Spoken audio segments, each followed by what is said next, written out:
பன்னெடுங்காலமாக வரலாற்றில் புறக்கணிக்கப்பட்ட மக்கள் நாம். நமக்கென்று தனி வரலாறு இல்லை, நமக்கென்று தனி ஆளுமைகள் இல்லை, நமக்கென்று தனி நாடு இல்லை, நமக்கென்று தனி கட்சியும் இல்லை. எல்லா நாட்டிலும் தமிழர் இருக்கிறான், ஆனால் தமிழருக்கு என்று ஒரு நாடு கிடையாது. எல்லா கட்சிகளும் தமிழர் இருக்கிறான், ஆனால் தமிழருக்கு என்று ஒரு கட்சி கிடையாது. அந்த குறைகளை எல்லாம் தீர்க்க வந்து இன்று களத்தில் நிற்கிற நாம் தமிழர் பிள்ளைகள் தமிழர்களுக்காக தமிழர்களால் உருவாக்கப்பட்ட ஒரே கட்சி இந்த தமிழ்நாட்டிலே அது நாம் தமிழர் கட்சி மட்டும்தான். எங்களுடைய அரசியல் அனைத்து உயிர்களுக்குமானது, நாம் தமிழர் கட்சி அனைத்து மக்களுக்குமானது. ஆனால் தலைமை அதிகாரம் எப்பொழுதும் தமிழர்களுக்கானது என்ற கொள்கையில் சற்றும் நடுவாது. ஏறத்தாழ 15 ஆண்டுகளாக உண்மையும் நேர்மையுமாக களத்தில் பயணித்துக் கொண்டிருக்கிறது நாம் தமிழர் கட்சி. இன்று உங்கள் பார்வைக்கு 2026 சட்டமன்ற தேர்தலின் வேட்பாளரான என்னுடைய அண்ணன் சைமன் ஜெசின் அவர்கள் உங்கள் முன்னே இருக்கிறார். மக்களோடு மக்களாக முக்கியமான பாயிண்ட். இதற்கு முன்னே போட்டியிட்ட திமுக அதிமுகவில் போட்டியிட்ட எந்த வேட்பாளரும் மக்களோடு மக்களாக உங்களுடன் வந்து அமர்ந்திருப்பாரா என்பது எனக்கு தெரியாது. ஆனா கண்டிப்பா என்னுடைய அண்ணன் நிச்சயமா யாரையாவது லிப்ட் கேட்டு வந்திருப்பாரு. ஏன் இதை சொல்றேன்னா, சாமானியன் ஒருவரிடம் அதிகாரம் கிடைக்கும் போது எல்லா மக்களுக்குமான பொது நன்மைகளும் அடிப்படை தேவைகளும் தானாகவே அவர்களை வந்தடையும். இங்கே அதிகாரத்திற்காக பணத்திற்காக அரசியலில் இருப்பவர்கள் எப்பொழுதுமே பண வேட்டைக்காக கனிம வளத்தின் வேட்டைக்காக இந்த நாட்டை பயன்படுத்துவார்களே தவிர ஒருபோதும் மக்கள் நலனுக்காக இந்த அரசியலையும் அதன் முழுமையாக கிடைக்கக்கூடிய அதிகாரத்தையும் பயன்படுத்த மாட்டார்கள். சாமானியன் ஒருவனுக்கு அதிகாரம் கிடைக்கும் போது தானாக இந்த அரசியல் அதன் மூலமாக நடக்கக்கூடிய நிர்வாகம் இந்த சிஸ்டம் இருக்கிற அது அத்தனையும் சரியாகிவிடும். ஆகவே நண்புடன் வந்தார்களே, மக்களுக்காக மக்களே செய்கின்ற மக்களுக்காக மக்களே of the people for the people by the people, மக்களுக்காக மக்களால் மக்களே செய்கின்ற ஆட்சி மக்களாட்சி என்றால் அந்த மக்களில் ஒருவன் தான் மக்களை ஆள வேண்டும் என்கிற புரிதலை உங்களுக்கு நாங்கள் ஏற்படுத்த வருகின்றோம். இந்த நாம் தமிழர் கட்சியில் தமிழகம் முழுக்க ஆங்காங்கே நம்முடைய தாத்தா வ.உ. சிதம்பரம் அவர்களுக்கு நினைவேந்தல் கூட்டம் நடந்து கொண்டிருக்கின்றது. ஏன் நாம் தமிழர் கட்சி ஐயா வ.உ. சிதம்பரம் அவர்களை போற்ற வேண்டும்? இங்க இருக்கக்கூடிய திராவிடர்கள், திமுக அதிமுக இருக்கக்கூடியவர்கள், பாஜக காங்கிரஸ் அவர்களை பற்றி அக்கறை கிடையாது.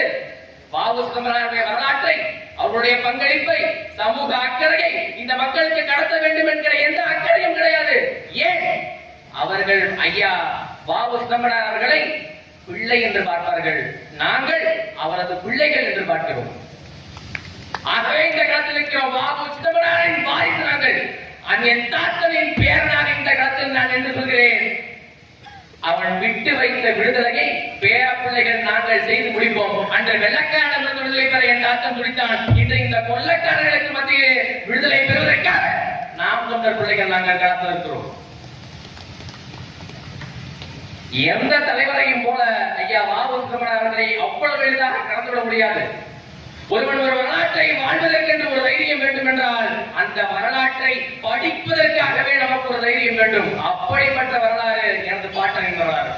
அந்த வரலாற்றை படிப்பதற்காக நமக்கு ஒரு தைரியம் வேண்டும். அவ்வளவு வழி நிறைந்த, கண்ணீர் மிகுந்த, துரோகங்கள் நிறைந்த, எல்லா கடிதத்தையும் அனுபவித்த அந்த வரலாறு ரத்தமும் வேர்வைகளுக்கு மத்தியில் சித்திய எனது பாட்டன் தூய வரலாறு. இந்த அரசியல் நீ ஒரு தராசில் வ.உ. சிதம்பரனாரையும் வைத்துக் கொள், இன்னொரு தராசில் நீ ஆளுமைகளாக இருக்கக்கூடிய திராவிடத்தின் எந்த ஆளுமை ஐயா ஐப்பையசாமி உட்பட, கருணாநிதி உட்பட, ஸ்டாலின் உட்பட யாரை விட வைத்துக் கொள், அவன் காலடி மண்ணுக்கு கூட இவர்கள் தகுதியாக மாட்டார்கள்.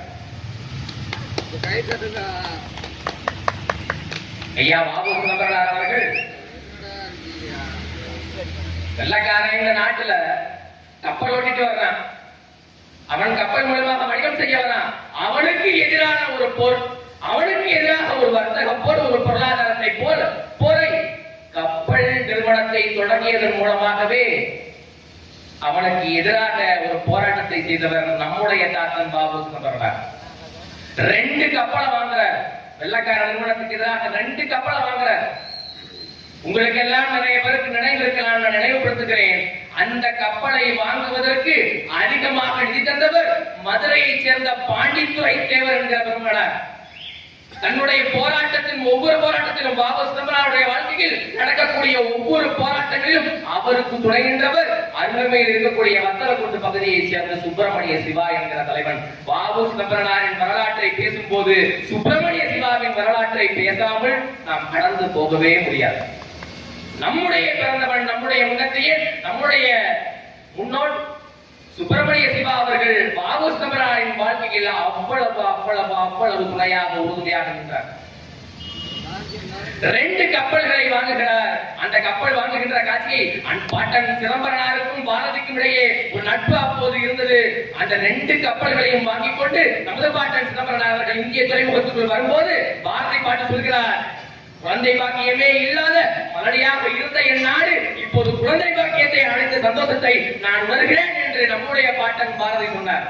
குழந்தை பாக்கியமே இல்லாதவன் குழந்தை பிறந்துச்சுன்னா எவ்வளவு சந்தோஷப்படுவானோ, அதுவும் ஒரே பிரசவத்தில் 2 குழந்தைகளை ஈன்றெடுத்தால் எவ்வளவு மகிழ்ச்சியாக இருக்குமோ அந்த மகிழ்ச்சியை நான் இப்போது வருகிறேன் என்று பாரதி பாபு சிதம்பரனாரை பற்றி பாடினார் என்றால், அவ்வளவு ஒரு இந்தியர்களுக்கு என்று ஒரு கப்பல் இந்த நாட்டில் நிறுவுவது என்பது அவ்வளவு சாமானியமாக நிகழ்ந்துவிடவில்லை. தன்னுடைய சொத்துக்கள், தன்னுடைய அத்தனை சுகபோக அத்தனை செல்வங்களையும் விற்று செலவழித்து இந்த நாட்டிற்கு என்ற கப்பலை கட்டியவன் நம்முடைய பாட்டன் பாபு சிதம்பரனார்.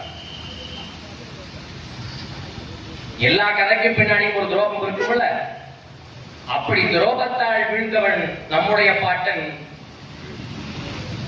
சில வரலாற்றுகளை சொல்லும் போது இவன் துரோகம் செய்தான், அவன் துரோகம் செய்தான் என்ற தனிப்பெரும் ஒரு நபரை குற்றம் சாட்டி விடலாம். ஆனால் பாபு சிதம்பரனாருடைய போராட்டத்தில் துரோகம் அளித்தவர்கள் மக்களாகிய தமிழர்கள். ஏன் இந்தியாவுக்கும் இலங்கைக்கும் நடுவே வர்த்தகம் நடப்பதற்காக, பிரயாணம் செய்வதற்காக நம்முடைய பாட்டன் கப்பலை விடுகிறார். அந்த கப்பலை பயணம் செய்யாது, அந்த கப்பலை பயணம் செய்வதை தவிர்த்து வெள்ளக்காரன் இலவசம் தரான், இலவசமா பயணம் செய்வதற்கு அனுமதி தரான். அந்த கப்பல்ல பயணம் செஞ்சு நம்முடைய பாட்டன் நிறுவனத்தை தோற்கடித்தவன் தமிழன். அந்த துரோகத்தை செய்தவன் தமிழன். அண்மையா ஆரம்ப காலகட்டத்திலே பாபு சிதம்பரனாருடைய நிறுவனம் பெரும் லாபத்தில் போகுது. வெள்ளக்காரனுக்கு மாசம் 30,000 40,000 இன்ற அளவில் சொல்ல போனால் மாதம் 30 கோடி 40 கோடி நஷ்டத்தை ஏற்படுத்தினார் பாபு சிதம்பரனார் அவர்கள். வெள்ளக்காரனுக்கு 30 கோடி 40 கோடி மாசம் நஷ்டத்தை ஏற்படுத்திய நமது பாட்டன் அவன் ஒரு திட்டம் வைக்கிறான், இப்படியே போன சரிவராது, நம்ம இந்த நிறுவனத்தை மூடிட்டு போறத வழி இல்லை என்ற முடிவை எடுக்கிறான் வெள்ளக்காரன். ஒரு சூழ்ச்சியை செய்கிறான். அருமையானவர்களை நீங்கள் சிந்திக்க வேண்டும். இன்று எப்படி இந்த டாக்டர்கள் இலவசங்களை கொடுத்து தமிழர்களுக்காக உண்மையாக போராடுகின்ற எங்களை போன்ற பிள்ளைகளை மழுங்கடிக்கிறார்களோ, மறைக்கிறார்களோ, அதே போல அன்று வெள்ளக்காரன் செய்த இன்று கொள்ளைக்காரன் செய்வதை அன்று வெள்ளக்காரன் செய்தான். இலவசம் இந்தியாவுக்கும் இலங்கைக்கும் நடக்கின்ற அந்த வர்த்தகத்தை இலவசமாக தருகிறான், பிரயாணத்தை இலவசமாக தருகிறான். மக்கள் நம்முடைய தாத்தனுடைய நிறுவனத்தை புறக்கணித்து அந்த நிறுவனத்திற்கு மாறுகிறார்கள். நம்முடைய பாட்டனுடைய நிறுவனம் நஷ்டத்தில் இயங்குகிறது. இறுதியில் நிறுவனத்தை மூடுகிறார் பாபு சிதம்பரனார். ஒரு வெள்ளைக்காரனுக்கு எதிராக தொடுக்கப்பட்ட ஒரு பொருளியல் போர், ஒரு வர்த்தக போர், வர்த்தகத்தின் மூலமாக உள்ளே வந்தான். அதனால் வர்த்தகத்தோடு மோதுவதுதான் சரியான மோதல் என்று முட்டுக்கு முட்டு எதிர்முட்டு என்று கொடுத்த நம்முடைய பாட்டன் இறுதியில் தோற்று போனது வெள்ளைக்காரனுடைய சூழ்ச்சி ஒருபுறம் என்றால் தமிழர்களுடைய துரோகம் மறுபுறம். இதை மறந்துவிடக்கூடாது. அத்தகைய துரோகத்தை என்னுடைய மக்கள் இப்ப இருக்கக்கூடிய அரசியல் செய்துவிடக் கூடாது என்பதற்காகவே உங்களுடைய பிள்ளை உங்கள் முன்னே நான் கற்பித்துக் கொண்டிருக்கிறேன், உணர்ந்து கொண்டிருக்கிறேன். இந்த இலவசங்கள், இலவசமா டிவி தரான், இலவசமா கிரைண்டர் தரான், இலவசமா மடிக்கு தரான், இலவசமா சைக்கிள் தரான், மாசம் 1000 ரூபாய் தரான், எல்லாமே இலவசமா கிடைக்கும். கடைசியில சுடுகாடும் இலவசமா கிடைக்கும். அங்க போய் நீ படுத்துக்கிறத அவர வழி இல்ல. மற்ற எந்த அடிப்படை கல்வி, மருத்துவம், வேலை வாய்ப்பு என்ற எந்த அடிப்படை உனக்கு கிடைக்காதுன்னு நல்லா ஞாபகம் வச்சுக்க. நம்முடைய பாட்டன் பாபு சிதம்பரனார் அந்த நிறுவனத்தை மூடிய பிறகு போராட்டங்களில் பங்கெடுக்கிறார். அடிப்படையிலே அவர் ஒரு வழக்கறிஞர், திறமையான வழக்கறிஞர். அன்றே அவர் ஆஜரானால் நேர் நிற்பதற்கு 50,000 கட்டணம் செலுத்த வேண்டிய நிலை இருக்கும். அந்த அளவுக்கு திறமையான ஒரு வழக்கறிஞர். ஆனாலும் தன்னை போன்ற எளிய தமிழர்களுக்காக, எளிய பின்புலம் கொண்ட தமிழர்களுக்காக இலவசமாக வாதாடினார். தொழிலாளர்கள் அன்று இருக்கக்கூடிய வெள்ளக்காரன் தொழிலாளிகளை எப்படி பயன்படுத்தினார் என்று உங்களுக்கு தெரியும். இரவு பகலாக வேலை வாங்கினான். அன்றும் தொழிலாளர்களுக்கு எதிராக நடக்கக்கூடிய அடக்குமுறைகள், அதற்கு எதிராக தொழிற்சங்கத்தை நிறுவியவன் நம்முடைய பாட்டன் பாபு சிதம்பரம். தொழிற்சங்கத்தை நிறுவினார். அன்றிருக்கக்கூடிய நமது தாத்தா ஜீவானந்தருக்கும் பாபு சிதம்பரம் அவர்களுக்கும் மிகப்பெரிய நட்பு இருந்தது. ஒரு முறை பாபு சிதம்பரம் அவர்கள் நம்முடைய ஜீவானந்தத்தை சந்திக்க செல்கிறார். கம்யூனிஸ்ட் ஜீவானந்தன் அவர்களை சந்திக்க செல்கிறார். அவர்கள் இருவருக்கும் ஒரு வாக்குவாதம் இருக்கிறது. சரி, சுற்றுகிற ராட்டினத்தை பெண்கள் சுற்றுகிறார்கள், சரி ஆண்களும் எப்படி சுற்ற முடியும் என்கிற ஒரு தவறான எண்ணத்தை பாபு சிதம்பரம் வைத்திருக்கிறார். இருவருக்கும் இடையே கருத்து முதல் ஏற்படுகிறது. மேடை ஏறிய ஜீவானந்தம் பெண்ணிய விடுதலையை பற்றி, பெண்ணிய உரிமைகளை பற்றி ஒரு மணிக்கணக்காக பேசுகிறார். உரையை கேட்ட பாபு சிதம்பரம் அவர்கள், நான் புரிந்து கொண்டேன், ஆணும் பெண்ணும் சமம். இன்று நாம் எப்படி களத்தில் ஆண்களும் பெண்களும் சமம் என்று நினைக்கிறோமோ, 117 வேட்பாளர்கள் ஆண்களுக்கு கொடுத்த நாம் தமிழர் கட்சி 117 வேட்பாளர்கள் பெண்களுக்கும் தந்திருக்கிறது. ஆணும் பெண்ணும் சமம் என்று நாம் எப்படி கருதுகிறோமோ, அன்று பாபு சிதம்பரம் அவர்கள் அதை உணர்கிறார். ஜீவானந்தம் அவர்களின் உரைக்கு பிறகு அதை உணர்கிறார். அதற்கு பிறகு மேடை ஏறிய பாபு சிதம்பரம் சொல்கின்ற வார்த்தை இங்கே மிக முக்கியம். அஞ்சுபவனாலும் கெஞ்சுபவனாலும் விடுதலையை பெற்றுத்தர முடியாது. ஜீவானந்தத்தை போல ஒரு நல்ல குடிமகனாலே விடுதலையை பெற்றுத்தர முடியும். இது பாபு சிதம்பரம் பதிவு செய்த வார்த்தை. இன்று நாம் இந்த திராவிட திருவாளர்கள், இந்த லஞ்சம் வாங்குகின்ற, ஊழல் வாங்குகின்ற நேர்மையற்ற திருடர்களிடமிருந்து நாம் விடுதலை பெற வேண்டும் என்றால் அஞ்சுவதனாலோ கெஞ்சுவதனாலோ சாத்தியம் அடையாது. கருத்தியல் புரட்சி, முட்டுக்கு முட்டு எதிர்முட்ட அரசியல் புரட்சி, கருத்தியல் புரட்சியால் மட்டுமே அது சாத்தியம் என்பதை நீங்கள் நினைவில் வைத்துக் கொள்ள வேண்டும். பாபு சிதம்பரம் அடக்குமுறையிலேயே உச்ச அடக்குமுறை இரட்டை ஆயுள் தண்டனையை வெள்ளக்காரன் அவருக்கு விதிக்கிறார். இரட்டை ஆயுள் தண்டனை, ஒரு நாள் இல்ல, 2 நாள் இல்ல, இரட்டை ஆயுள் தண்டனை, 40 ஆண்டுகள் சிறை என்ற தீர்ப்பு வருகிறது. எப்படின்னா, இந்த தீர்ப்பை கேள்விப்பட்ட நம்முடைய தாத்தனுடைய தம்பிக்கு மனநலம் தவறுகிறது. பாபு சிதம்பரம் தம்பிக்கு மரணம் தருகிறது. வீட்டில் வறுமை, அத்தனை சொத்தையும் விற்றவர் அல்லவா, அத்தனை சொத்தையும் விற்று தமிழர்களுக்காக கப்பல் ஓட்டியவர், கப்பல் கட்டியவர் அல்லவா. எல்லாம் முடிந்த பிறகு வறுமை இந்த நிலைமையில் அவர் சிறைக்கு செல்கிறார். அதற்கு பிறகு வெள்ளக்கார விடல. அவ்வளவு கடுமையான போராட்டம். இறுதியில் நான் சுருக்கமாக முடிக்கிறேன். மணியாச்சி என்கிற பகுதியில் எந்த வெள்ளக்காரன் நமது தாத்தனை உள்ளே போட்டானோ, சிறைக்கு அனுப்பினானோ, அந்த வெள்ளக்காரன் ஆட்சி துறையை நம்முடைய பாட்டன் முன்னத்தையன் மாஞ்சிநாதன் சுட்டுக் கொள்கிறார். அதற்கு பிறகு நம்முடைய பாட்டன் பாபு சிதம்பரனாருக்கு விடுதலை கிடைக்கிறது. அன்பானவர்களை, நீங்கள் சிந்திக்க வேண்டும். ஒரு மாபெரும் தலைவன், விடுதலைக்காக போராடியவன், தனது சொத்துக்களை எல்லாம் விட்டவன், அவன் விடுதலையாகும் போது சிறைச்சாலை வாசலில் அவனை வரவேற்க சென்றவர்கள் எத்தனை பேர் தெரியுமா? உங்கள் எல்லாருக்கும் தெரியுமா? நான் கேட்கிறேன். பாபு சிதம்பரம் விடுதலை செய்யப்படுகிறார். அவருடைய விடுதலை சிறை வாசலில் அவரை வரவேற்க சென்றவர்களின் எண்ணிக்கை என்னவென்று தெரியுமா? அன்பானவர்களை, நீங்க சிந்திக்க வேண்டும். ஐபி வந்தா அத்தனை பேர் போறான். இன்னைக்கு ஸ்டாலின் வந்தா எத்தனை பேர் போறான்னு அவனுக்கே தெரியாது.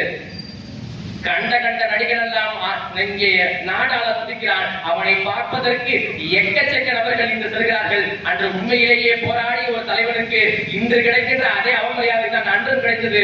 ஒரே ஒரு முதியவன், அதுவும் தொழுநோய் வந்த ஒரு முதியவன், சிறைச்சாலை வாசலிலே பாபு சிதம்பரனாரை வரவேற்க காத்திருக்கிறான். கிட்டே செல்கிறார், அருகில் செல்கிறான் நம்முடைய பாட்டன் பாபு சிதம்பரனார்.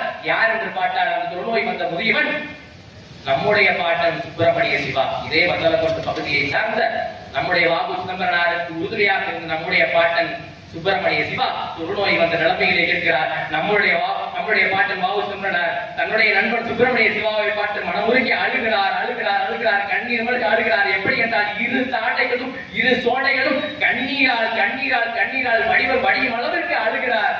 அது இதோட கடந்து நிக்கல. அதுக்கப்புறம் நம்முடைய பாட்டன் பாபு சிதம்பரனார் கேட்ட வார்த்தை, இவ்வளவு வழி மிகுந்ததுக்கு பிறகும், தன்னுடைய நண்பனை இப்படி பார்த்த பிறகும் எக்கச்சக்க செக்கெழுத்தார், சிறையில் செக்கெழுத்தவர்கள் என்னுடைய அண்ணன் அதையெல்லாம் பதிவு செய்வார்.